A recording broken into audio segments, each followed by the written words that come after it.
Hey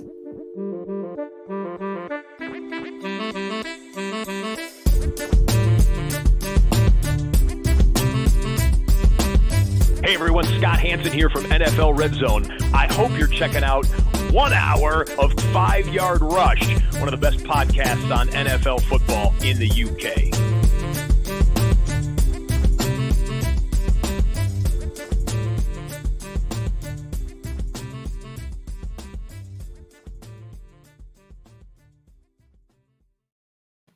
Hello and welcome to the 5 Yard Dynasty podcast. Yes, it's me hosting again. Liam still hasn't got his Wi-Fi sorted, so unfortunately no Liam. But figured we were missing the Midlands flair, so thought I'd call up another Midlandser if that's the right word.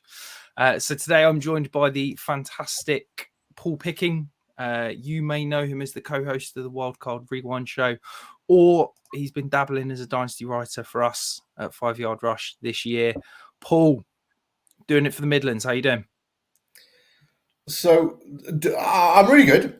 But first of all, do I get offended that you've classed me as a Midlandser? I live here, but I don't want to be classed as a Brummie, should we say? Well, I know you like to pretend that you're Welsh, but I am Welsh. You're Midlands. I am Welsh. Okay? You can't deny that. We're off the rails, and we're 2 minutes in. This is a good start, Paul. So you don't consider yourself a Midlandser? No, I definitely don't. Okay, no, I don't claim to be Black Country or Brummie or any of them local lingos or anything. So okay. I could go with Welsh if you want. It's all right. We can go with let's start again with a Welshman who currently resides in the Midlands. There you go. We'll go with that. Anything to make me happy, Jay. No. Absolutely. That's all I'm here for. This is why you've avoided being on a podcast with me for the last 12 months. You know, never. How was your week in fantasy, Paul? I was just saying to you off here, mate. I should be really, really disappointed because my big money league, I've gone out in that one. And then Warrior Bowl, I was through to the playoffs and missed the cut by about 9 points. But actually, do you know what? I'm just quite happy about it all. I've made the playoffs again in my home league, my home Dynasty league. So I'm happy with how the season's gone so far. I can't complain, to be fair. Happy days. And I think Warrior Bowl, I think it's a blessing in disguise because I had Jalen Hurts in that league. So I probably wasn't going much further than that anyway. It's never a blessing in disguise to be eliminated from anything. But if you want to dress it up as that, we can go with that. It's fine.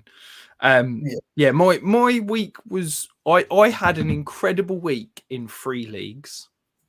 I got through. I had 10 matchups in 3 leagues. I won in 9 of them. Cash leagues, it was less positive. I think I went 6 of 12 in cash leagues. I'm pretty much out of every charity tournament, which not the greatest record. I don't think I made the playoffs in anything except Polly's playoff. Back to square one on the charity league front. But we're here to review the week in Dynasty. So we're going to dive straight in with the highest scorers of the week, Paul. So an incredible, well, I feel like I say this every week, but it was a genuinely mind-blowing week in fantasy. But QB scoring, QB1, Jalen Hurts, 36.7 points, carrying teams through to the next round. And then news came away yesterday that he's gone and got injured. So, first of all, what do you make of the injury? Do you think there's a chance that he could be done now for the fantasy playoffs? Oh, I definitely think so. I definitely. If you look at it, take fantasy out of it. If you look at it from an Eagles perspective, they're already in the playoffs.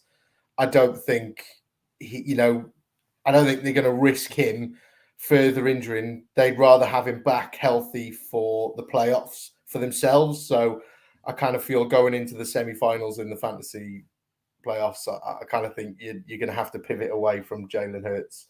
Well, I think they've already said he's out this week, haven't they? Did I see they've not officially, but they've basically leaked saying he's unlikely to play. So I think they need 1 win from 3 to secure the number 1 seed. So I think that there's a highly, well, let's just say there's no need to rush him back, is there? As you said, it's basically 1 win from 3. I know they're playing the Saints next week, which maybe, lose to the Cowboys, beat the Saints. You improve your draft spot, because obviously they've got the Saints first round pick. I think it makes sense, doesn't it? It's brutal because, Jalen Hurts has probably carried quite a few teams to the playoffs, got to this point, and now you've got to go searching for any others. Gardner Minshew, though, are you... Look, hopefully, long-time listeners know that I'm not a Gardner Minshew fan. So before I share my opinions, Paul, what do you think of Minshew? Do you know what? We've all been on and off this train.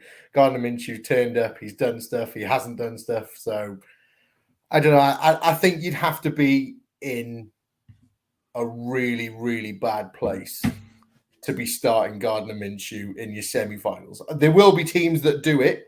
There will be, but I'd be looking at what you could maybe flip into another quarterback apart from Gardner Minshew. I would not like to be in a cash league, say, where everything's on the line and you're having to start Gardner Minshew. I'd be looking at flipping maybe picks or something for a better QB.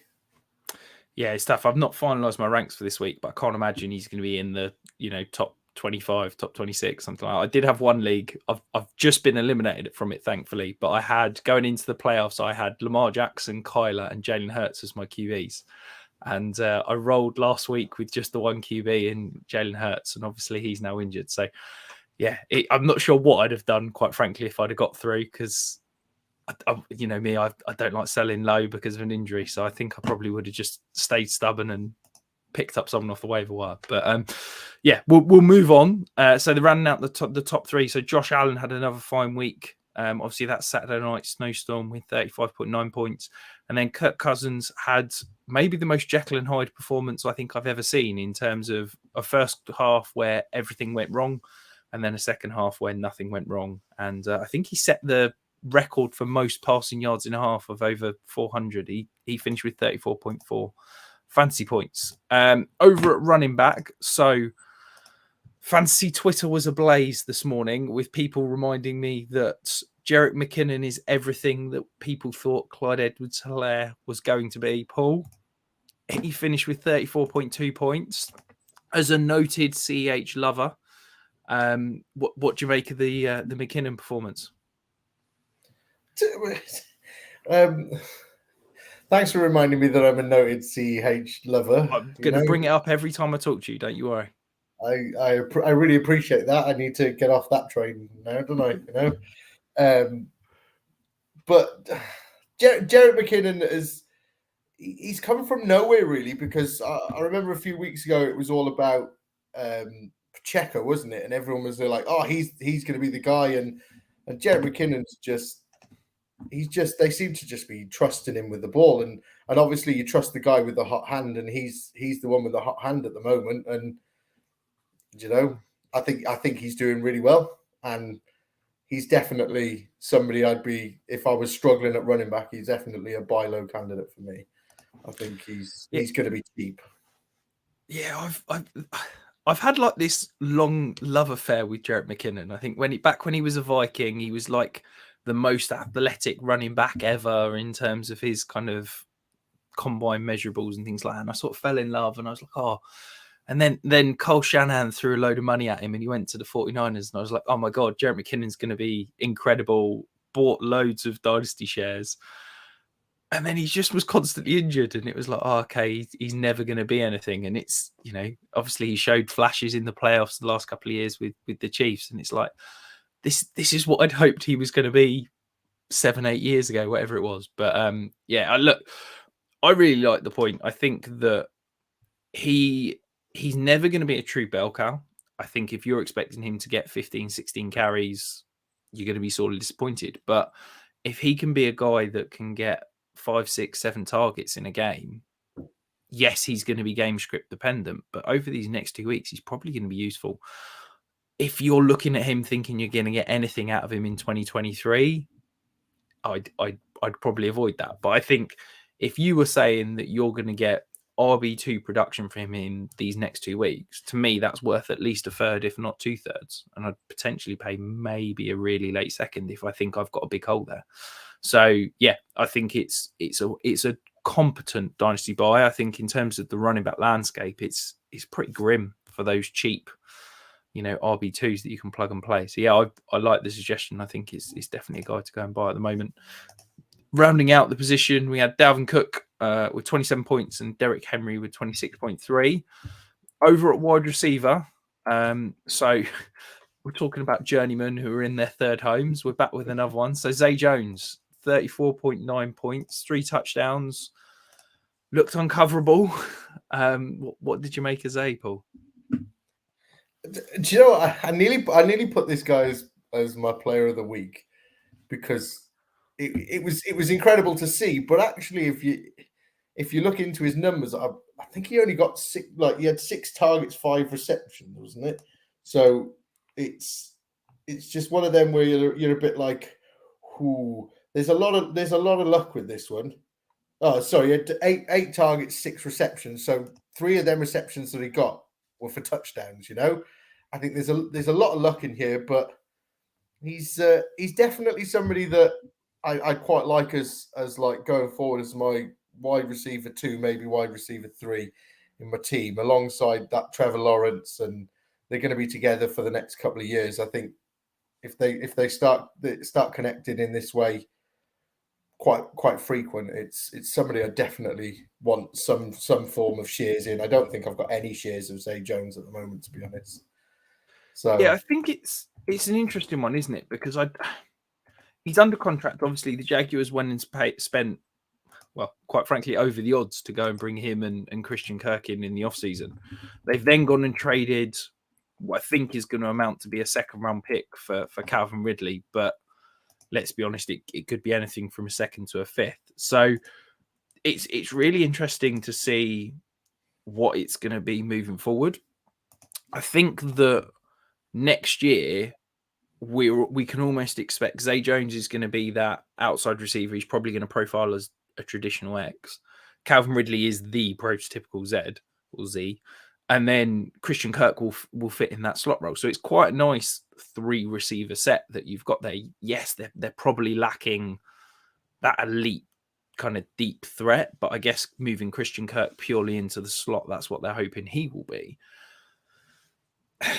But I think he's always going to be a little bit boom bust because I think he's going to be at best the third option in this passing game. I think that Calvin Ridley's probably going to be the target leader. I think Christian Kirk, with the money he's earning, is going to get a lot of targets.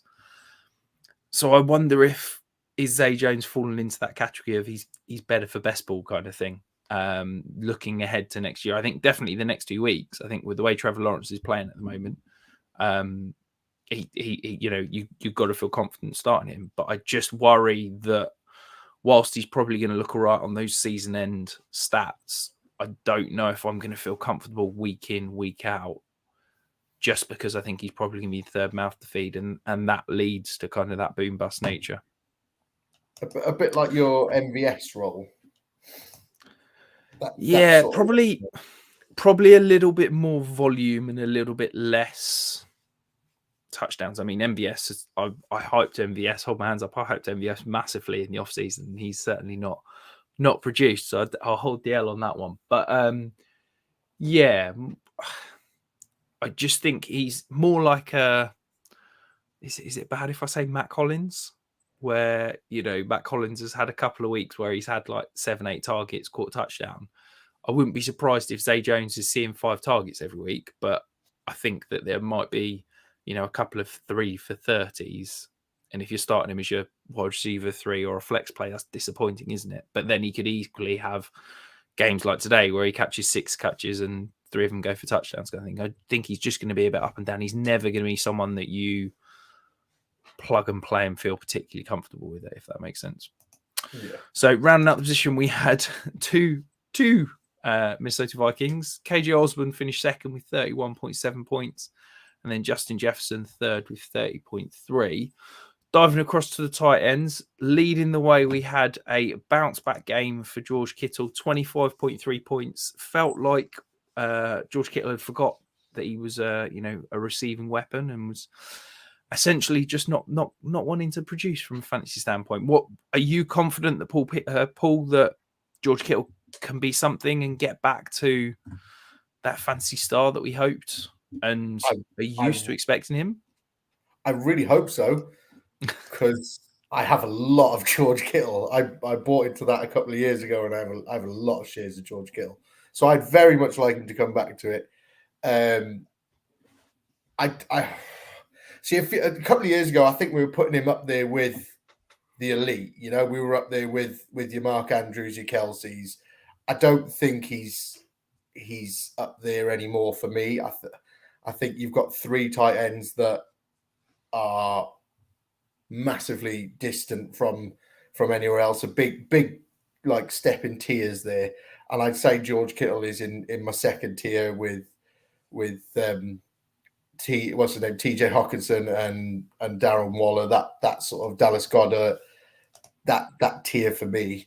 So I'm happy to see this production, but I do fear at the same time with it because he's done it with Brock Purdy, and we're going back to the Trey Lance thing next year. How's that going to go? What are we expecting with him with Trey Lance again? And there's a lot of question marks around him, and so I'm a bit worried for where he's gonna end up next year and what sort of production we're going to get out of him. Yeah, and I think I tend to agree with you. I think he's definitely in that, what I would class, I guess, as a third tier of tight ends with your Dalton Schultz's and TJ Hawkinson's and the like.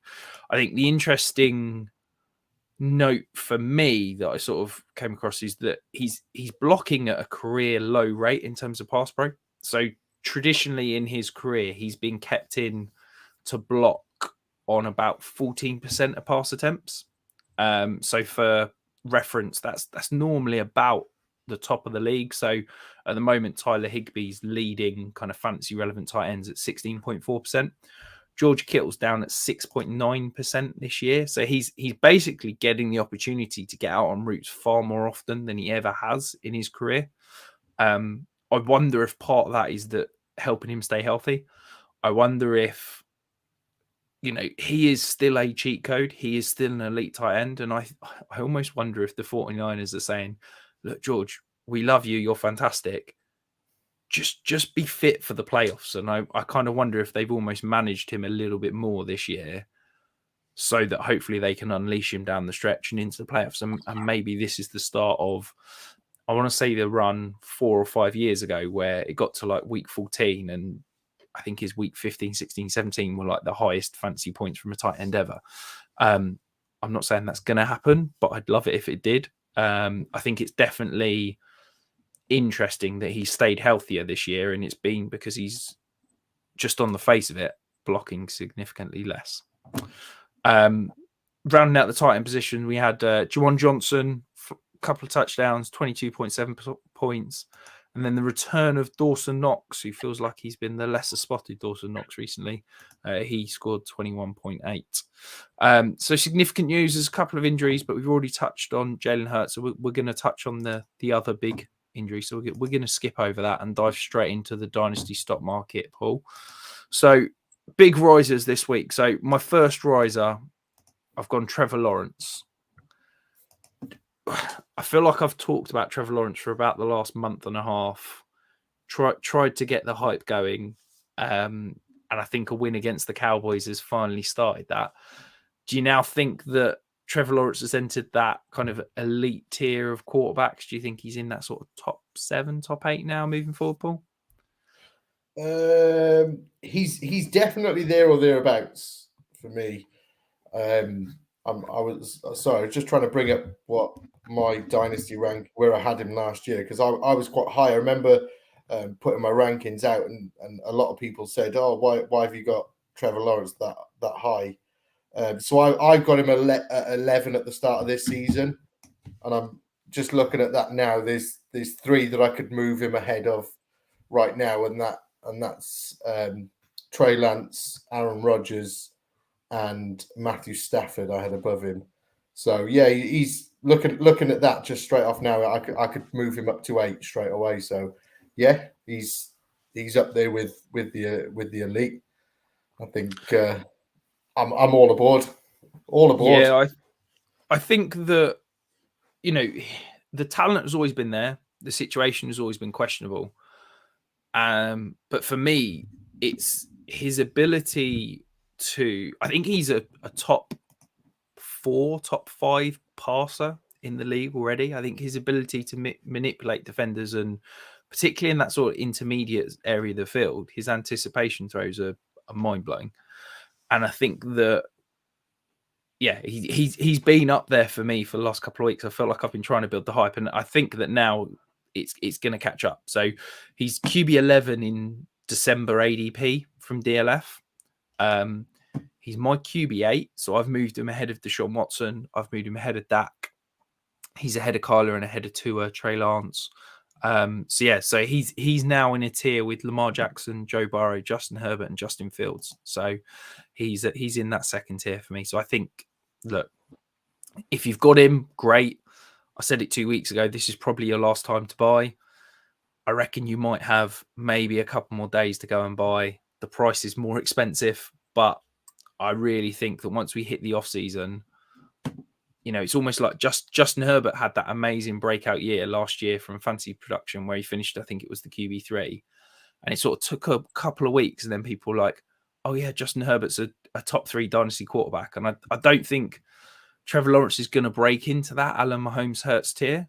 But I think we're going to be having conversations about, is Trevor Lawrence worth more than Lamar Jackson? Is Trevor Lawrence worth more than Justin Herbert and that kind of thing? And I really believe that's where Trevor Lawrence's value is going. So yeah, you probably need to dive in as quickly as possible.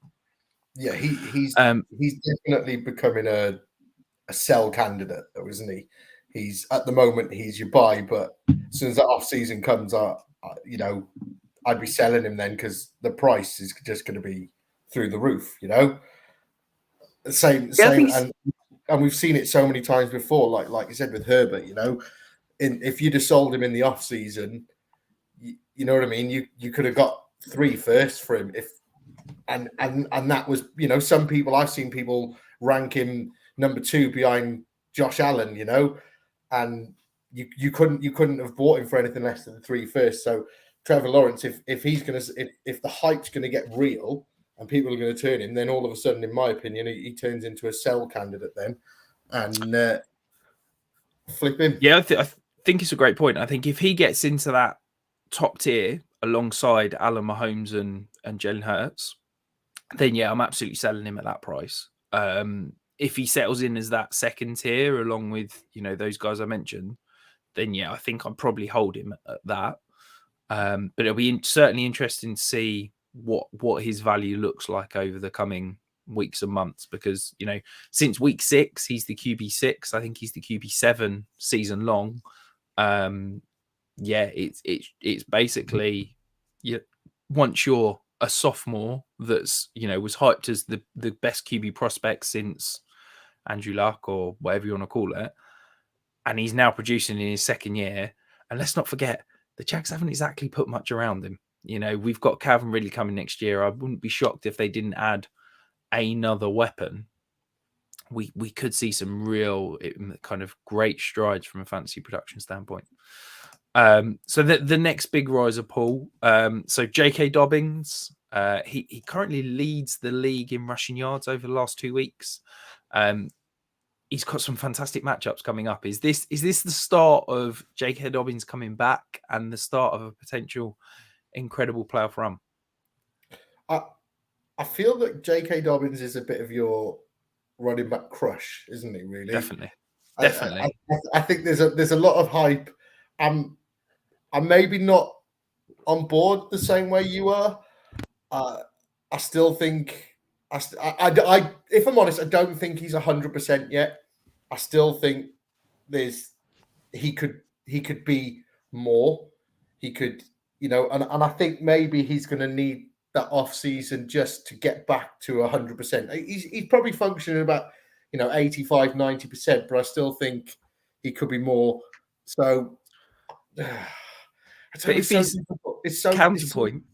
if he's 85, 90% and he's produced more rushing yards over the last 2 weeks than any other player in the NFL, surely that's a good thing. Like, if you're telling me there's an extra 10%, you've made a stat there. What you've done is you've made a stat sound really good for J.K. Dobbins.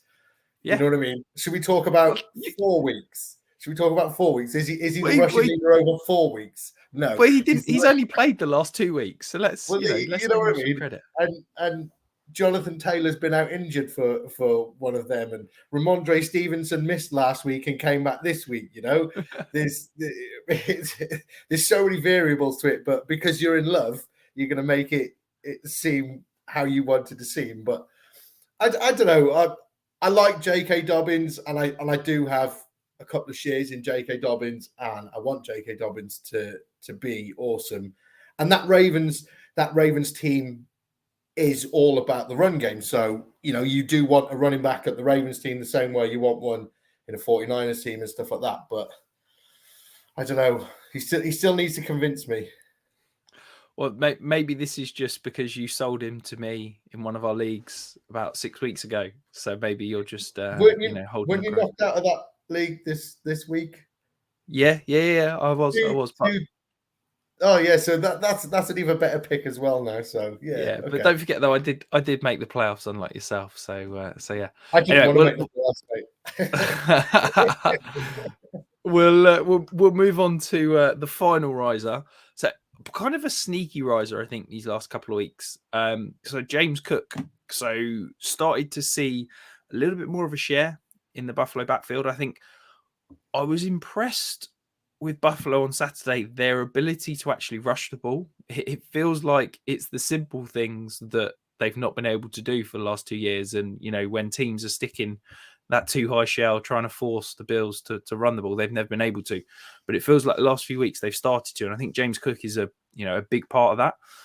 The other thing is that Devin Singletary's a free agent at the end of the year. So, look, the Bills have invested quite a lot in the running game. I don't think they're going to want to invest any more kind of high capital in terms of the draft. They've not got much money in free agency. I think this is going to be James Cook backfield next year.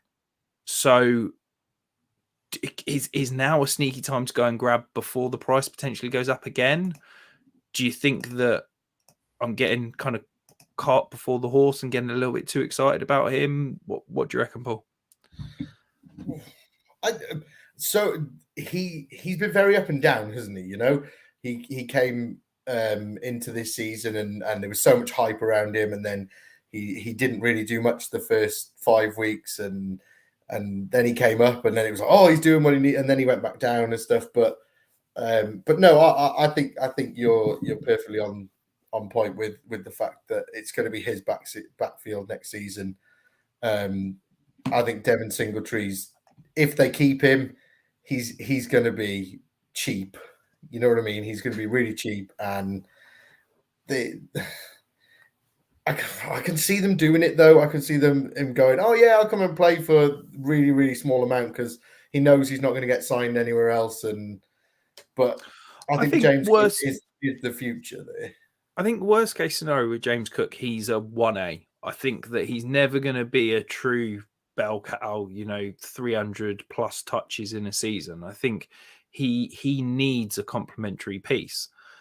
And almost if they did bring back Devin Singletary on the cheap, I'd almost view that as a good thing, because I think that next year James Cook's going to be more established in the league, and I think that he's going to take over a larger share of the backfield. And if all he's competing with is Devin Singletary, I think that's a good thing.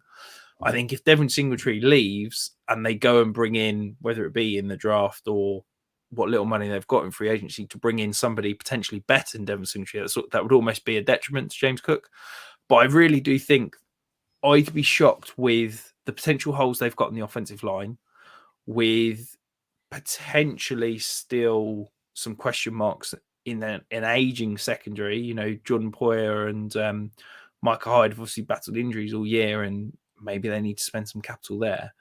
I don't know, having spent a second round pick on James Cook, whether they're going to go, right, let's go and spend big money in free agency or go and spend another draft pick. So I just think that James could potentially walk into, a really nice role next year in what we know is going to be a good offense as long as Josh Allen is healthy. So time to get negative, Paul. Time to get negative. Let's talk about some fallers. So I hinted at the other big injury earlier in the pod. Jonathan Taylor suffered a high ankle sprain, obviously went down very early. I think he had one carry and then got injured, probably lost a few people some fantasy matchups. What are we doing? He's now done for the season, Paul. It feels like a bit of a lost season for him and for the Colts. Do you think that he can still be that elite Dynasty running back moving forward? Do you think that this is a sign of things to come? Where are you at? I worry, mate. I worry because he's everyone's Dynasty RB1 now. Well, he was coming into this season. I know you're doing season rankings and stuff like that. So, coming into this season, he was everyone's Dynasty RB1, and he hasn't produced that this year. And I think that's kind of the story across the board. You look at coming into this season, you had Taylor, Swift, Harris. They were the top three. Swift and Harris were swapping between second and third with whoever, and I don't think any one of them has actually coming into next season holding where they were. So I haven't really deep dived into the running back rankings yet or anything like that, but I do feel like he could drop a couple of spots. I'm worried because there seems to be a lot of injuries this season. He's come back from one, and then there's something else, and then there's was it turf toe we had a couple of weeks ago as well, and now he's got a high ankle sprain, and you're just going, I don't want to invest that capital on a player like that that's going to keep falling to injuries, That's and I think it's difficult, isn't it? Because the running back position is, higher percentage injury rate than other positions. You're going to get that drop off and guys that get nicks and niggles and things. I think the talent is still there. I still think on his good days, he's the best running back in the league in terms of rushing ability. I think that offense is going to take a step forward. But for me, a big question mark is who's the quarterback going to be in Indianapolis and who's the head coach going to be. And I think if one or either, or if both of those get answered to a positive, I think that he could absolutely hold his value. He's dropped to running back 3 for me at the moment. Can I ask who you've got in front of him? So I've got Breece Hall's at 1 and Kenneth Walker's at 2. And then, so he's in a tier with Kenneth Walker for me. I go back and forth. He's basically just ahead of CMC, Saquon Barkley, and Ramondre Stevenson. And I could probably drop him into that tier if the Colts don't get a quarterback, if the Colts don't address their offensive line, and if the Colts have a questionable head coach. If he gets a good quarterback, upgrades on the offensive line, and an interesting head coach, he could jump up into that Breece Hall tier. So he's settled in at running back 3 for me at the moment. That's one of those that I think is going to be interesting to view over the coming weeks and months, because that could definitely change as we hit free agency and that side of things. Do you feel that it reminds you a bit of like CMC a couple of years ago, where he was so injury prone and he kept getting injured, but because of his talent, you just couldn't drop him past a certain point? You were like, I can't drop him any further because if he is healthy, he's there. You know what I mean? And I kind of feel like we're doing that with Jonathan Taylor now. You go, I can't drop him past this point because, like you just said, for the reasons you just said, a good QB, a good head coach, all of a sudden he's back up there with Breece Hall in the top tier. But a bad head coach, I still can't drop him too far because the talent that that he poses is just he could change a fantasy team in 1 week. It's unreal. Yeah, and I think I think it's probably a little bit harsh to throw him in that CMC bucket. I think we'd seen a lot more from CMC. Obviously, Jonathan Taylor's had 1.5 years of incredible production and has struggled this year with basically 2 ankle injuries, which aren't career-threatening, aren't going to affect him long-term. CMC had basically 2 years where he almost didn't play because he had those season-ending injuries. So, yeah, I'd almost just chalk this one up and say, I think he was the Dynasty RB1. I think that was deserved. And I think that, he's not old. He's not had loads of injuries through his career. He's just had these basically 2 ankle injuries, which, anyone can get any play. So I don't think it's a case of him being injury prone as such. I think we have to knock him because he's had a down year. He's not produced. He's not been on the field. But I think it would be kind of a bit too hot takey to plummet him too far down Dynasty ranks because, as you said, he was consensus Dynasty RB1, 4 months ago? If you believe that he's suddenly now worthless and not a elite option at the position, well, why was he a Dynasty RB1, as little as 3 months ago? I think talent is still there. I think there's still the potential for it to be a fantastic situation. And I still think he's going to get fed the ball when he's healthy. I think it's almost just chalk it up as a lost year. Apologies. Yeah, you've not had a great year from fantasy perspective. Let's move on to next year.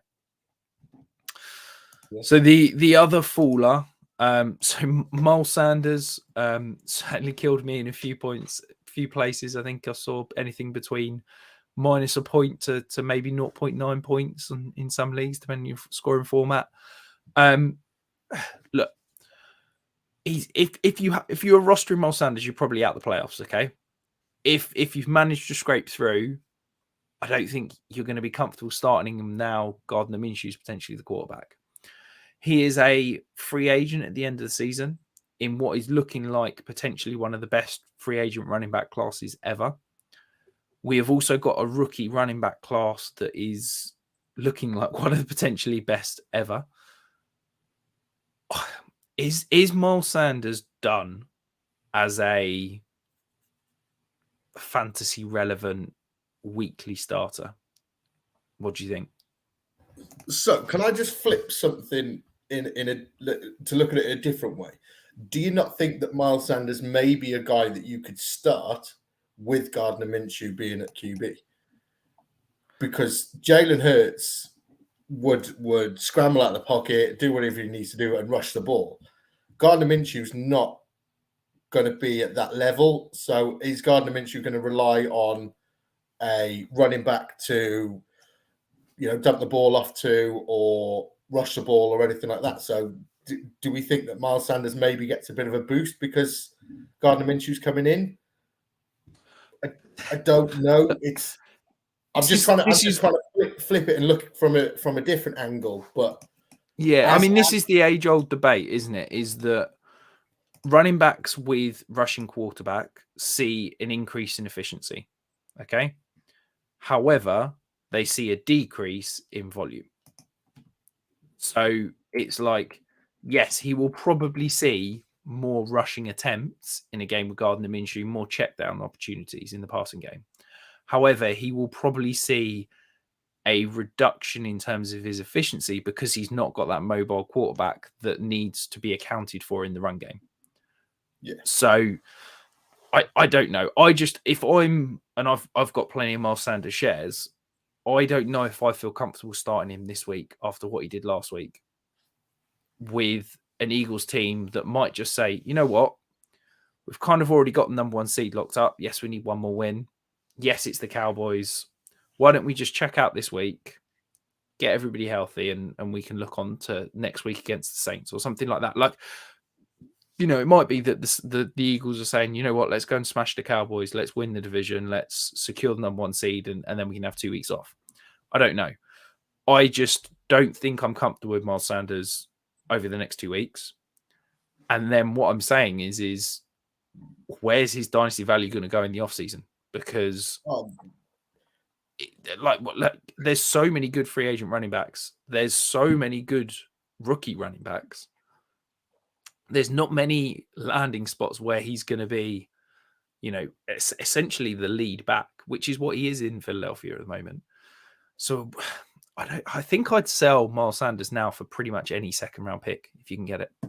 And you're probably choosing the wrong time to sell because he's just had an absolute stinker of a game. Yeah. So I was looking at it from the next 2 weeks, but as a dynasty asset, I think I agree with you. I think he's done. I think he's going to struggle to get any sort of. I think he'll get a role somewhere, but I think it'll be like a backup sort of.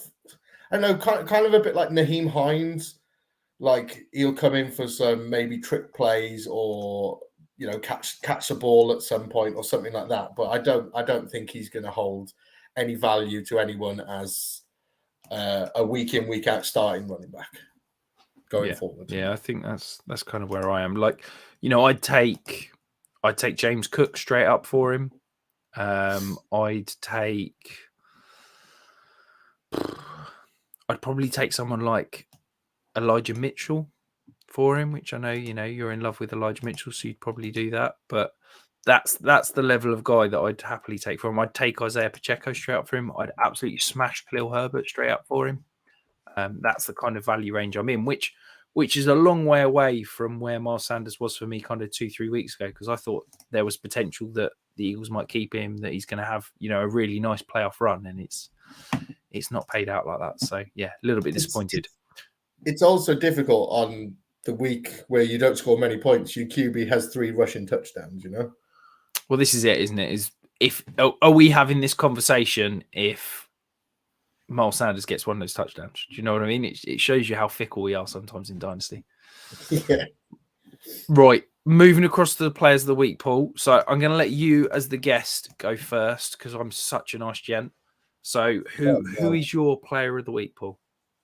Ramondre Stevenson. Do you know what? I think anyone that's going to rush the ball 19 times for 172 yards and a touchdown just deserves to be player of the week. I was. Do you know what? I suppose you've probably ruined it a little bit by telling me where he is in your dynasty rankings. But I was looking at mine, and obviously, like I do mine in the off season, and I don't do it during the season. And I had him down at running back 36. And you know what I mean? I don't want to say I got that one really wrong, but like looking at where he's going to be in and looking where he is in yours now, that I felt like he deserved a mention. And I was going to say to you, what do we do with Ramondre Stevenson now? Because I think that's his backfield now. And I don't think, we see it much anymore where you've got just one running back that's going to see a 3-down workload. I think a lot of these teams now split it 1A, 1B, and there's not many where it's just a bell cow running back that's going to see 99% of snaps and just see all of the workload. But I think Ramondre Stevenson is going to be that type of running back. Yeah, I think Stevenson's one of those that I think people are going to, when everybody goes through their sort of January, February, March period of looking back at the fantasy season that was, and they're going to look back at Ramondre Stevenson and just see how good he's been and be like, oh, okay, yeah, we're too low on Ramondre Stevenson. I think he's been incredible. And yes, he's carried a couple of injuries, and you said he missed the game the other week. And yeah, but when Ramondre Stevenson has been on the field, he has been mind-blowingly good. I think he's had a stretch of like 10 straight top 16 performances. He's, 80% of his games he's finished as an RB1. Like the guy has been absolutely elite when he's been on the field. And I think that, yeah, we were all too low on him on the offseason. I'm looking back. So I don't have numbers in terms of where I had him ranked, but in April, I had him worth 8 value points, which is basically a very late second round pick. So yeah, he's now worth like a mid to high end first for me. So yeah, that is a big jump in terms of his value. And if you bought in on the off season, fair play to you, because I think his value as I said, I think he's, for me, he's as I said, he's my RB6 right now. And I think that's probably where he's going to end up in terms of consensus. I think he's probably a top 5, top 6 option once we get to February, March time. But I think it's going to take people a little while to catch up to, oh, right, Stevenson really is elite. If you can still go and buy low, might be a sneaky little buy right now. Yeah, I kind of opened my eyes. You opened my eyes to was it 2 weeks ago where you put your weekly ranks out and I messaged you and said, like, have you actually got Ramondre Stevenson as your RB1? And you were like, yeah. And so I did kind of like look at how his season had gone and sort of looked at it, and I was like, you know what? I think you're right. He's sneakily like jumped into that top 10 and he's really solidified his position in that top 10 of the RBs. You know, it's going to be fun to see where people actually draft him next year, because like you said, I think he's one that maybe has gone a bit under the radar and just consistent numbers every week, and it's going to be I'm going to be trying to get him wherever I can, to be honest. Yeah, absolutely. So I misspoke slightly. So he's played 14 games and he's had 7 top 12 running back performances, which, I mean, RB1 50% of the weeks is let's not sniff at that. That's still blooming impressive, but it's not quite the 80% that I said. Okay. He's had 80% top 24 weeks. So my player of the week. So again, keeping on the potentially sneaky option. So I'm going with Donovan Peoples-Jones. I think we're still too low. Okay, so the guy's wide receiver 34 on the season. He's averaging 10.8 points per game. He's coming off a game where, you know, he put up another 13 points. He has been unspectacular, but good almost week in, week out. He's only scored 2 touchdowns. So numbers for you. He is 99th out of 126 wide receivers that have received 20 more targets in terms of touchdown rate. So yes, we'd expect him to normally score more touchdowns. He's obviously had the quarterback change over the last few weeks. I think that this offense is going to improve moving into next year. And I think that that's going to only look to kind of benefit him as Deshaun Watson starts to get settled in, burn off some of that rust and starts to, you know, come back to producing the high volume of passing games that we expect. I think that, look, if I was to say to you right now that he is scoring more points total, but also more points per game than Drake London, Cortland Sutton, George Pickens, Brandon Cooks, and Darnell Mooney, I think people would be shocked. He's like wide receiver 50 in ADP. Now, I don't think he's ever going to be a elite top 24 option. But if you're telling me I can get him as my wide receiver 4, wide receiver 5, and he's just a plug and play, 10 points a week, you know, never going to have those games where he completely disappears, never going to have, you know, those letdown games, I think it's you know, it's only a good thing. And I just think that as a community, we're not talking about it enough. We're not hyping him. I think it's because he's not had that massive boom week. You know, if he goes and scores, you know, 30 fantasy points next week and has a 2 touchdown game and kind of breaks out, suddenly everybody's going to be like, oh my God, look at the season he's having. He's been incredible. People just haven't talked about it. And I think that's it, is that, you know, he's been really good, but because he's not had that boom week, people just haven't realized. Yeah, I agree. And the worrying thing is he could have that week, especially with a quarterback like Deshaun Watson now. I think that week, I want to say it's coming, but I don't think it'll be in the next couple of games. I think it'll be the start of next season.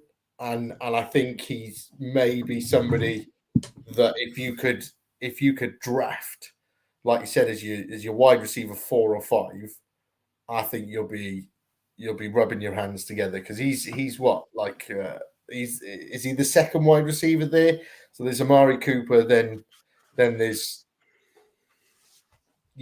Donovan Peoples-Jones, David Bell. That's about it. But yeah, let's not forget as well. he's got the pedigree. I want to say he was a 5-star recruit coming out of high school. He didn't really do anything. I think he went to Michigan. Didn't really do anything there.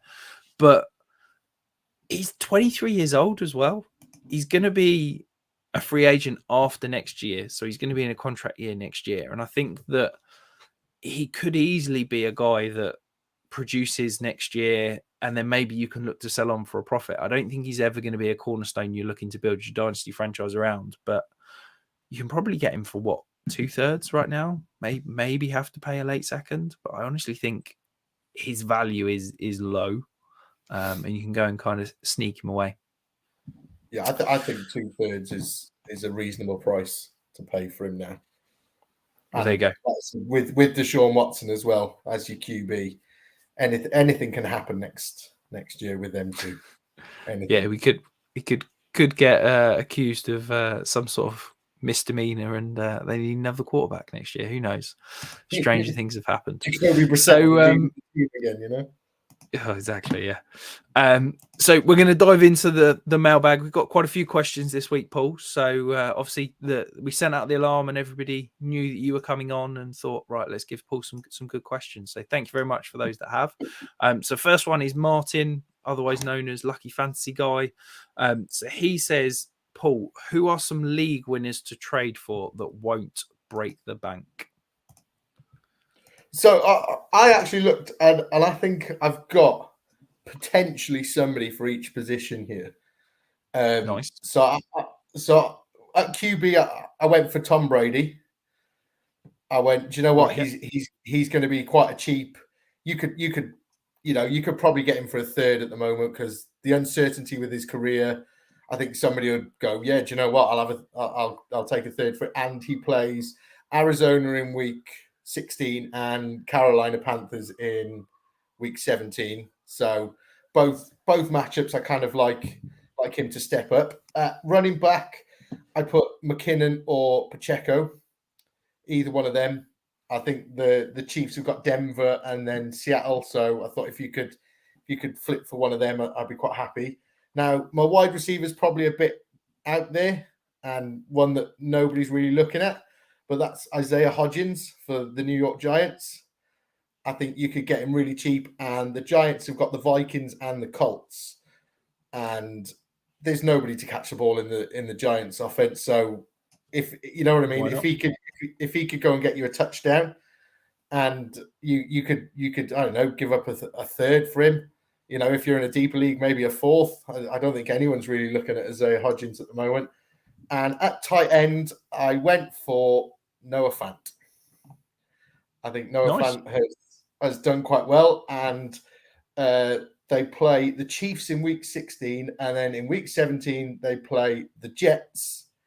And I told you I'd get his name in here, and Sauce Gardner, the legend, will be covering DK, so that'll leave it all open for Noah Fant, and Tyler Lockett's might be injured, so I think he's had finger surgery today, so I'd expect him out at least a few weeks. So yeah, I like all those. The only one I'd throw in to add, maybe Jeff Wilson.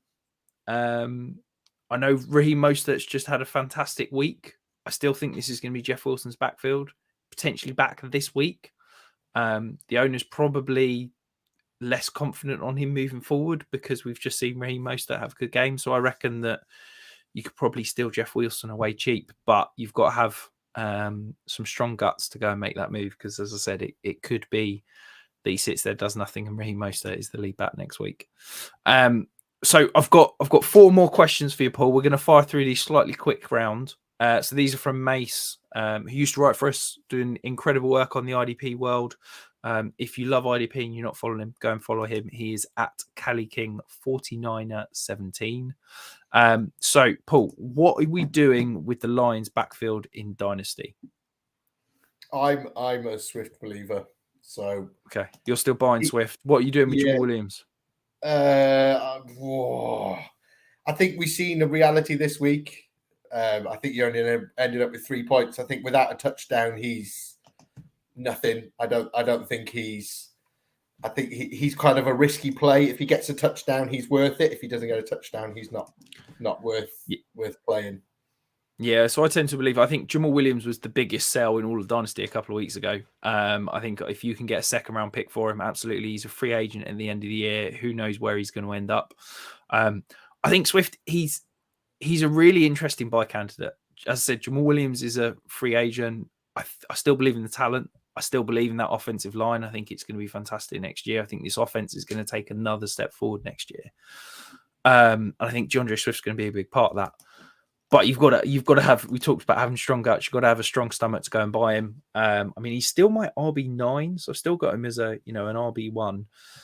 I'd probably pay a late to mid first. I don't think I'd pay anything more than that than him right now. Next guy, we've kind of already touched on this, so you can keep it as a one word answer. Should I be targeting J.K. Dobbins as a buy this offseason? For the right price, yes. You're very much inhabiting Liam sitting on the fence there.